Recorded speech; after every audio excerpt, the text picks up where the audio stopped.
Hi అండి, సత్య terrace గార్డెనింగ్కి స్వాగతం అండి.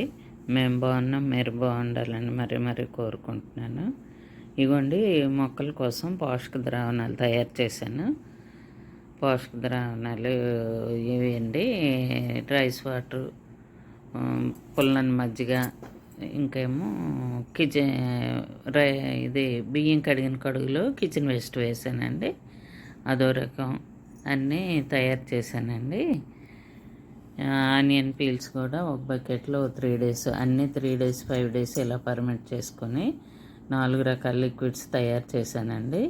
ఈ సమ్మర్లో ఆ లిక్విడ్స్ రోజుకి 2 కలిపి నేను ఇస్తున్నానండి. ఇచ్చుకుంటే మొక్కలకి ఈ సమ్మర్ని తట్టుకునే శక్తి వస్తుంది, ఈ ఎండల్ని తట్టుకుంటాయని. అదನ್ನು ఎండలకి వంగ వేరే ఏ పువ్వులు వచ్చినా కూడా రాలిపోతున్నాయి ఎండకి. అలా రాలకుండా ఉండాలంటే ఈ పోషక ద్రావణాలు ఇస్తే చలవ చేస్తుందండి, మొక్క కొంచెం తట్టుకుంటుంది ఎండని చక్కగాను. ఇగోండి, నేను బియ్యం కడిగిన కడుగులో మన ఇంట్లో మిగిలినవన్నీ వేసాను.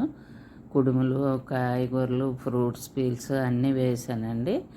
అరటిపళ్ళు చాలా మటుకు పాడైపోతే అవి కూడా వేసి కిచెన్ రైస్ వాటర్లో అదొక పోషక ద్రావణం తయారు చేశాను.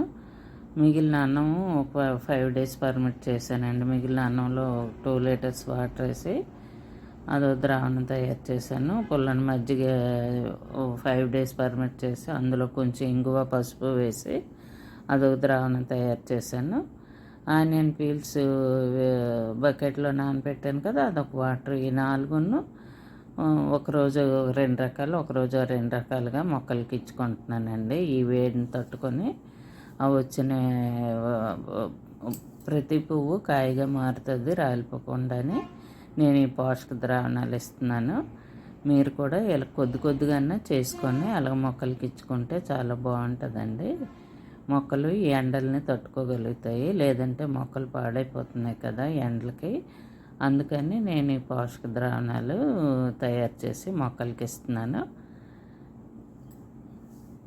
మీరు కూడా అలాగే ఇవ్వాలని అనుకుంటున్నాను. ఇవ్వండి, చూడండి, దొండపది పెట్టాను కదా, 1 మంత్లోనే దొండపది కాపుకి వచ్చింది, బాగా కాత వచ్చిందండి.